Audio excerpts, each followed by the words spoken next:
because we talked about, we did a book discussion amongst the administrators on white fragility, and just helped us really get a good grasp on, what are some of the implicit biases, and that is your number one killer. I'll be honest with you. That is your number one killer in your workplace in terms of being able to retain your employees, your diverse employees that you hired, is this implicit bias. Well, this has been the policy for, 30 years, or this has been the practice for 35 years. But 35 years ago in Beechwood, our community doesn't look like it looks right now. And so you got to change. You got to change with the times. You got to adjust and make sure that you're in particular, the culture and the climate of your organization is welcoming to new staff members. And so that's just a really important piece of it, is just making sure that however you evaluate, that you're evaluating. I recommend, honestly, that you have training, some type of DEI training for your evaluating team. Honestly, that's a really important aspect of it, is to have everyone kind of be on the same page so we don't make these mistakes. And again, it's kind of going back to the same theme here, is trust the process. If you do the work on the front end to make sure the process is good, then it'll work well for everybody. Bob, you want to jump in? Yes, this is going to be a very real challenge for me this year. So just using this example, we have a pool of new teachers. They are each one of them from a group that is underrepresented, not just in Beechwood, but in teaching in general. And what I am going to have to reckon with, just being very honest and transparent about the kind of the real ways that organizations function, and most likely all of you listening to this probably have this, may have this dynamic as well. And that is, as this group comes in, they will face challenges and burdens that are what is a predominantly white workforce does not. And what I know that the challenge for me, and what I know I'm going to have to ensure, is not that any sort of standard is lowered for this group, but that it's the opposite, that the standard is raised for everybody else.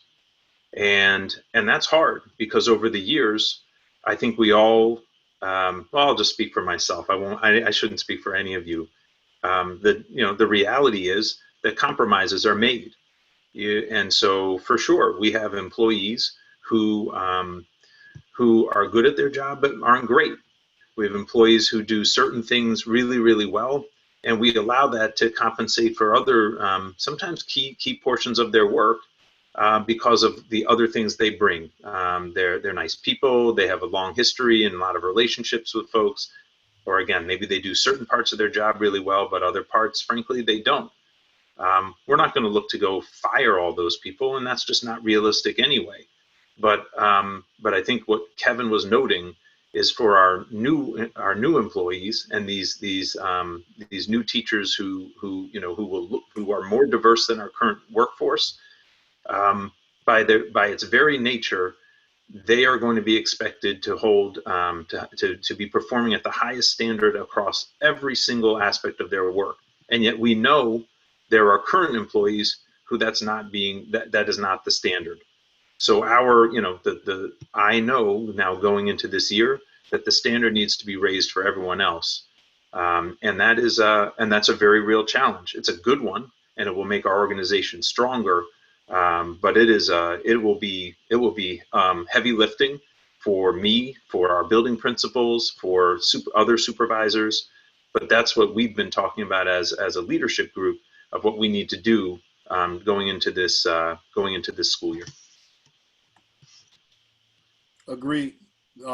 And again, that'll be something that maybe we'll come back next year and give you the follow up on how this went for us during this year. So the next thing we have here is the organization should design jobs that allow people to grow and be educated. Now, this is a very important piece of it in terms of that retention, because you want to attract good people, and then when you get those good people, you want them to stay. So what we have done is we created something called Grow Your Own program.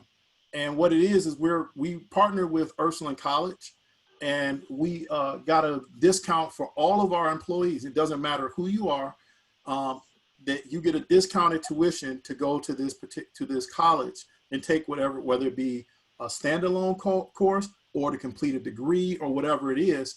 But also in the process, we've talked to our administrators about identifying employees who have great skills, like, for example, some of our paraprofessionals, some of our aides, who would be really good teachers.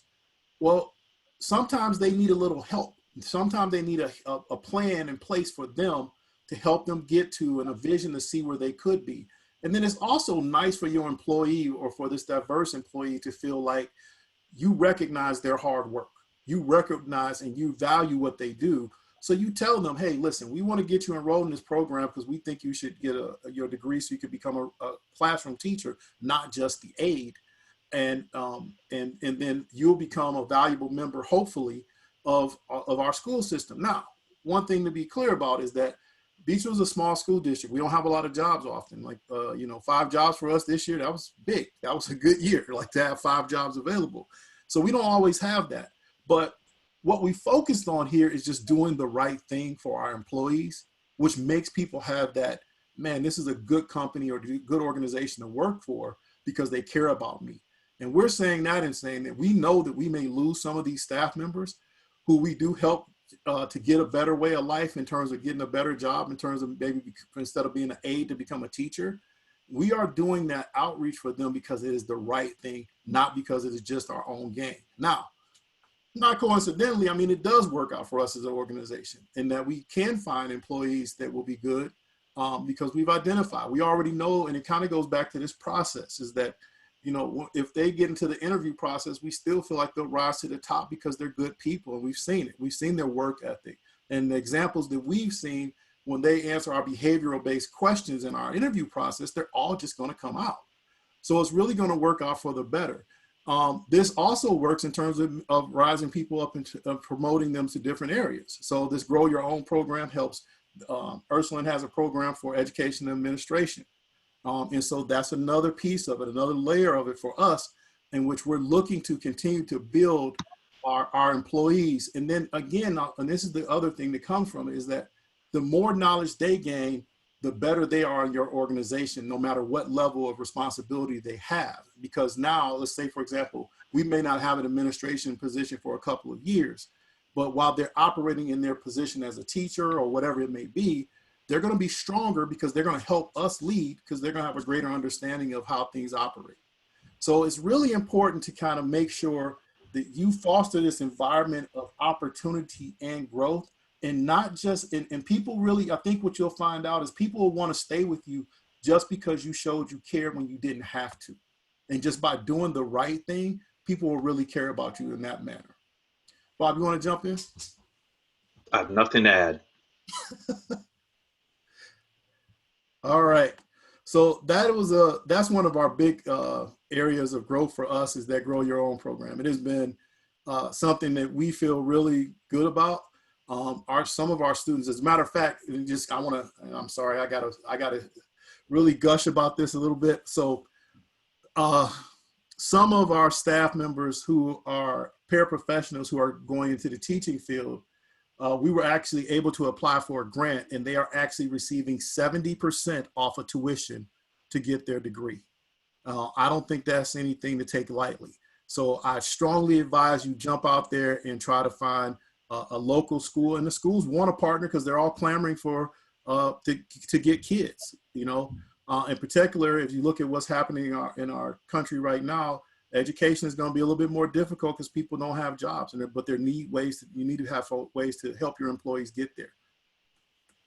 And Kevin, sorry, I know I said nothing to add, but your last point, we partnered with a couple of the local school districts to make it basically so the economies of scale would work for Ursuline. And so maybe that is something that, that makes it more meaningful. If you're in a small company, maybe you band together with a few others. We recognize we might lose a great employee to to Orange or South Euclid as a result of this. But ultimately, if but ultimately, if more good people with excellent training are going into education, it benefits all of us, and we'll steal them back someday. Yep. Because they want to be in Beechwood anyway, right? Right. Oh. All right. So the next step here is in fostering this diverse and inclusive workplace is openness and acceptance for debate must be encouraged by the organizational culture. And this has been quite an interesting process for us in developing this openness for debate. Uh, Man, that is probably the one that's the most clumsy because in this particular situation, you're having people come in and say, I think that's a good plan or that's a good way of doing things, but I think there's a better way of doing it. And sometimes people, because people come a little bit possessive, in particular because they've been doing something for a very long time, and they feel like, hey, I got the best idea. But it is great for maybe one particular group of people, but it's not so great for every group, all the groups of people. And we've been finding that out by talking to our stakeholder groups this year, that everyone agrees that the education is so rigorous and it's awesome, and everyone thinks our school system does a good job of educating the kids. But the problem is that there's not been an openness or acceptance for debate when you have a different perspective or different point of view. And so in the culture, in this kind of culture, you create an environment where people are basically suffering in silence because they're afraid to speak their mind. And that's not a healthy culture for you to have. Now, you do have to have a framework in terms of having ground rules for these kind of conversations, which is the most important part of getting this thing started, is setting the ground rules so that they are respectful and that they honor all the participants so that they can speak openly. And so that is probably the biggest part of getting this part started, is just the establishment of these ground rules. Now, when you do, now you really open your organization up to grow and to become more attractive to prospective candidates, because now this culture, which allows this new lens, these people to see things from a different lens, it's going to be really,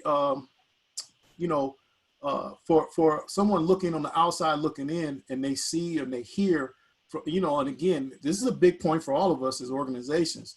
People do talk, and they will tell you about what's going on in the organization and whether or not they feel welcome or not.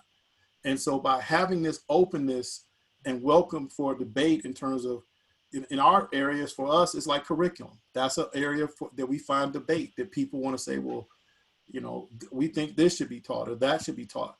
Well, we have to be able to have those conversations about it in order to do the best thing for our district. And what we are really focused on now in our district, and I think this would be good for any organization. You may have a place that pays well. You may have a place that is ranked #1 in your particular field. But what is the experience like for the employees? That's a super big question there. How does that play out in the workplace? What's the experience? Do I just work there because I get paid well? Or do I work there because it's an organizational culture in which I can speak my mind and I feel like I'm free? And I feel like people are not pushing back on me so much that I can't express myself or make the organization even better. So the experience within your organization is a key part of whether or not you're going to retain employees, because eventually there'll be another job that pays more money, right? There'll be another job that offers something else to them. Maybe it's closer to their home or whatever it is. But people will drive further to work if they feel confident and comfortable in your organizational culture. So that's a big piece of it for me, is just being open and receptive to new things and innovative ideas. Go ahead, Bob. So I was just going to add that something I feel like I've had to learn a lot as a leader is kind of walking this balance beam. I have learned, I've had a lot of mentors who've kind of shown me the dangers of asking people for input around things that you really, that input isn't warranted for. And so if I have to make a decision about something, often this may be something time sensitive, asking for people's input and then making a decision that doesn't appear to have valued it is a real risk, and it creates baggage that then lives on, because then they don't want to contribute the next time. So I try to be really judicious about when to create the format that Kevin is speaking of, where we encourage input, and I try to make sure that is that it's applied in areas where a diversity of perspective truly has value to our organization, and try to make sure also that process functions as he described it, that it truly is done at a phase in decision making where that input is still actually actionable. And the next piece is that everyone who feels strongly that they want to be at that decision making table, that they feel comfortable doing so, and that and at least in our school district, in the various formats where this has taken place, just putting the open invite out there is not enough. And so we have to frequently we have to reach out and take proactive steps to invite people to the table who may not on their own do so. And it's not because they don't want to, and it's not because they're lazy and don't want to do the work or take the extra time.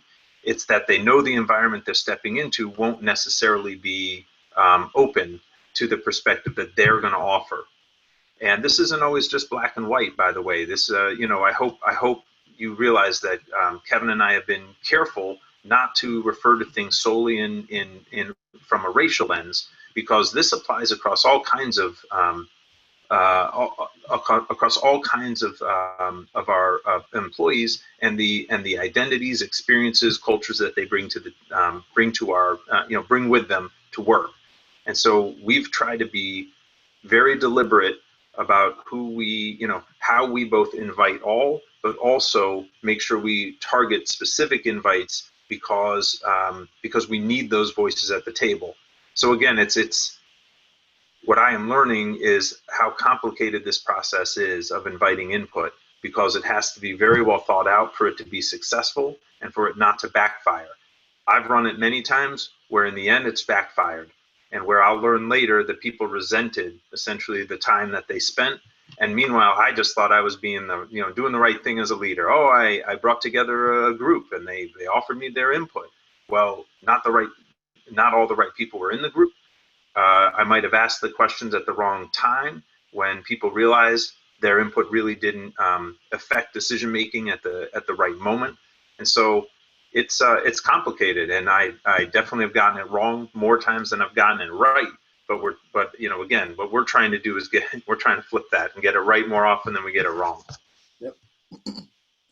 Oh, that's a good point, and actually that's a great point to jump to the next point, which is all workers must be made to feel valued and empowered.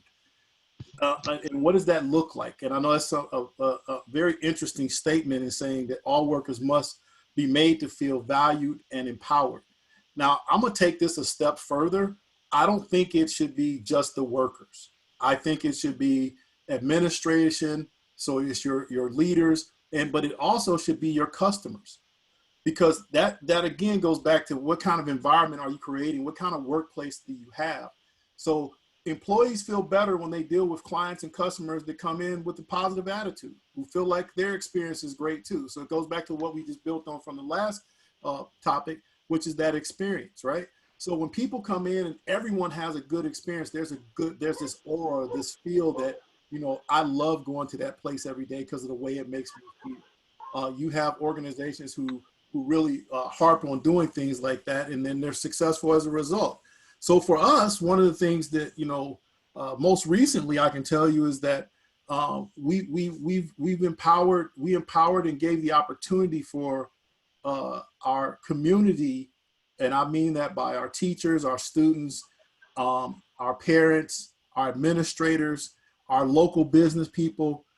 When we worked on our reopening plan for the school district, we called in everybody and we asked for all these different opinions And I will tell you that from my perspective, being in the district in 10 years, I don't think we've ever had as a received plan ever in our district's history, because everyone felt that they were valued and they were empowered to be a part of that conversation. They felt like their voices were heard. They felt like, we did all the right things. And now I will tell you, as Bob said, it was interesting because we had some quick turnaround times, but somehow, we were able to still incorporate all these voices and do it the right way. And I will tell you that that's a big thing that I think our organization has learned, is that sometimes it's okay to slow down. It really is. You make far less mistakes, and people feel a lot better about decisions when you incorporate them and make them feel like they're a part of it. The other piece of it is that you want to bring in innovation. You might have an employee who does a job every day that you have never done per se, and that person comes in with some innovative idea to make it better. You don't want to have an organizational structure in which, well, no, you do it the way I said do it because that's the way we've always been doing it. You got to give people the power to actually say, you know what, I think I have something here, to present it to you, and then to give them an opportunity to try it without being penalized if it doesn't work. You got to give them that power to feel like they can be innovative. And that's going to, again, this creates this environment in your job in which people feel like, you know what, they let me try that and I was heard. It didn't ruin the organization by trying my practice or the way I wanted to do things. But now as an employee, I feel so valued that I may listen even more to what my administration is saying to me, because they show me that they care about me as an individual and they respect me as a person. So that is that's a big piece of it. And we found, at least from my perspective, I think throughout this year, the product was when we had to go through this whole COVID thing, when you had to get all these different perspectives. But the good thing for us was that we had already put these things in place.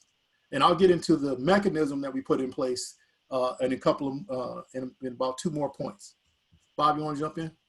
Yeah, I feel like my job, and for many of you who may be, supervisors, owners of companies, I feel like, I answer ultimately to a board of education. My job in what Kevin is saying with this idea of empowering people, and allowing for mistakes, I need to provide cover. That's my job. I think I need to give them the opportunity, and but also the cover to make sure that that whether it's our board or the parents we answer to, and I mean that in the most respectful way, but that I have endorsed that this is something we're going to try, and it may not work, and if it doesn't, basically people can hold me accountable for that. But really, what you're holding me accountable for is that we'll make a change if things don't work. But that's my job as a leader, is to provide cover, and I think in these situations. All right. Only 2 more points to go. All right. Next up, the organization must have a clear and well-recognized mission that includes diversity. Now, this is important in a lot of different ways, at least from my perspective.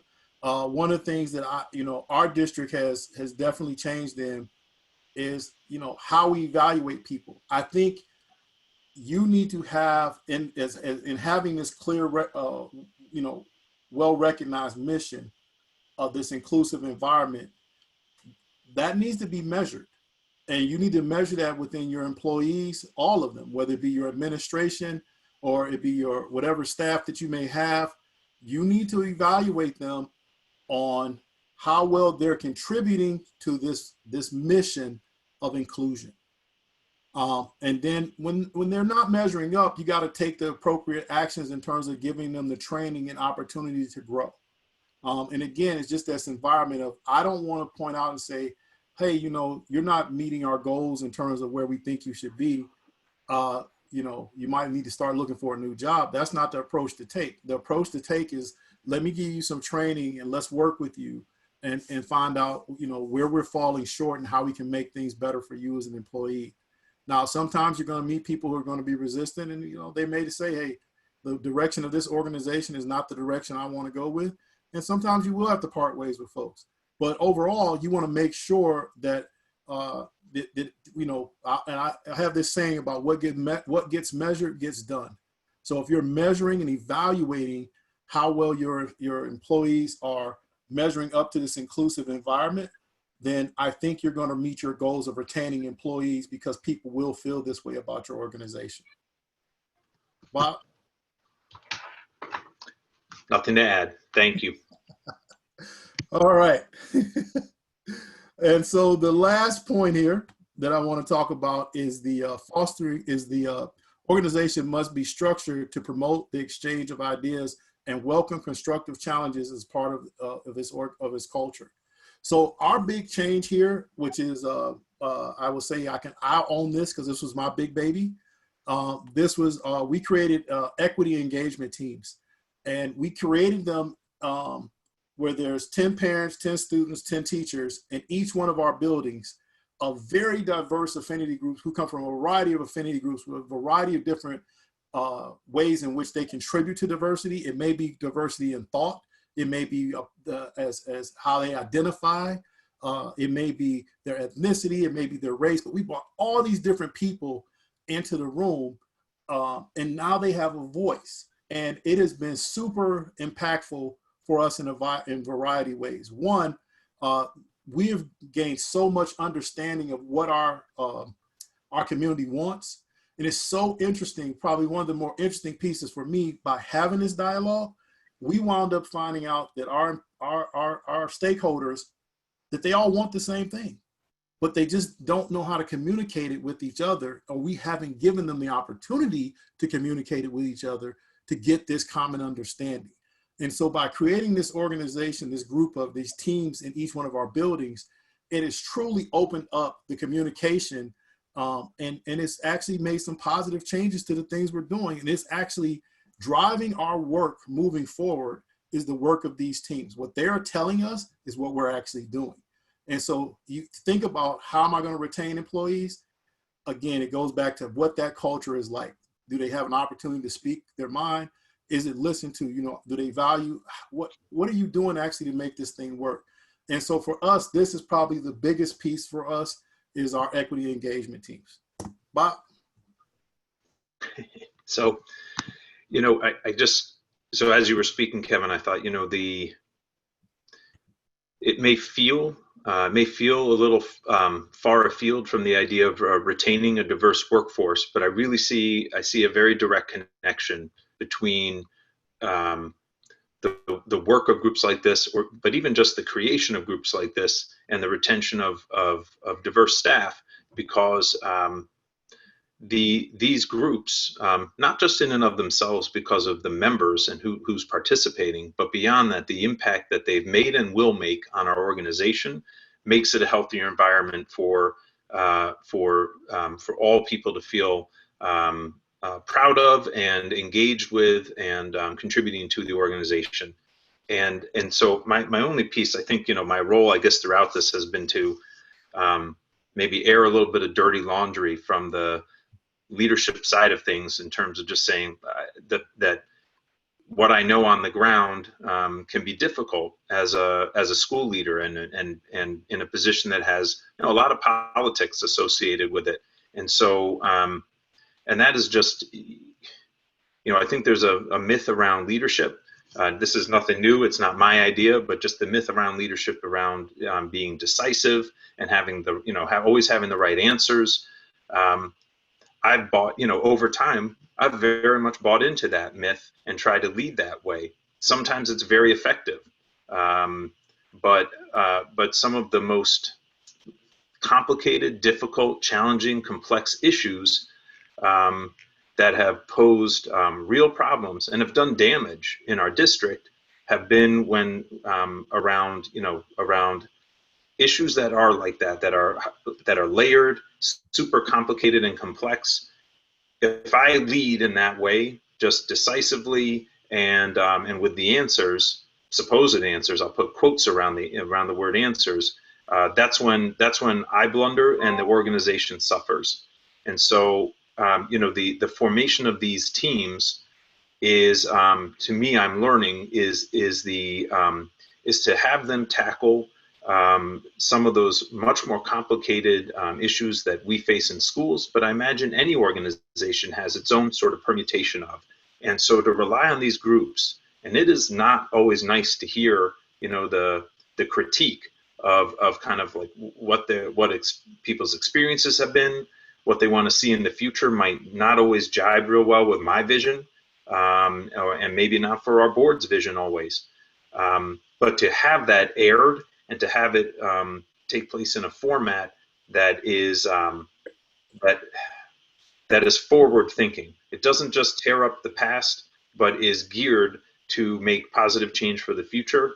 That's been really healthy. It's been really challenging, doesn't always feel good, but it's been really healthy and helps me also kind of back away from this this mode of leading that I think is often really damaging to everybody. So it's been a big change and a big like when you exercise and you strain your muscles and you're sore. I mean, like I've been sore a lot this year, getting through this, kind of these changes for me. But ultimately, again, I guess it's a corny metaphor, but ultimately you'll get stronger, personally and our organization. Thank you, sir. All right, folks. Well, that is going to wrap it up for us today. Actually, I do have more stuff, but you got to come back next week. So I kept a little bit and held on to. I know you want to hear about what we do for stay interviews. That's another part of our retention part of our what we do is we are conducting stay interviews to make sure our employees are happy. And I'll talk about that hopefully when we get back for our next session. So Kevin, did you have slides? Oh yeah, I do. Oh, so were you supposed to share your computer with us? It wouldn't allow me. It didn't. Oh, I was wondering because there's like, I know you're reading from something, but I was like, okay. Yeah, no, it said I couldn't do it. I'm sorry, Kevin. I think I have the power to let you do that, but if you forward it to me, we can send that to everybody. We can also include it in when we post it to our website. I do have questions for you, Kevin, for next week, so don't worry, that will definitely come up. So I thank you guys today. This has been wonderful, and I think it's just a great piece to add on to what we've already learned, and to lead into our panel discussion next week. So thank you all for enduring us. Thank you. Thank if you you. guys Thank you. need anything, please let me know. All right. Awesome. Bye, guys. Have a good day. Okay. You too. Bye, everybody. Bye. Thank you. That was very good. Thank you.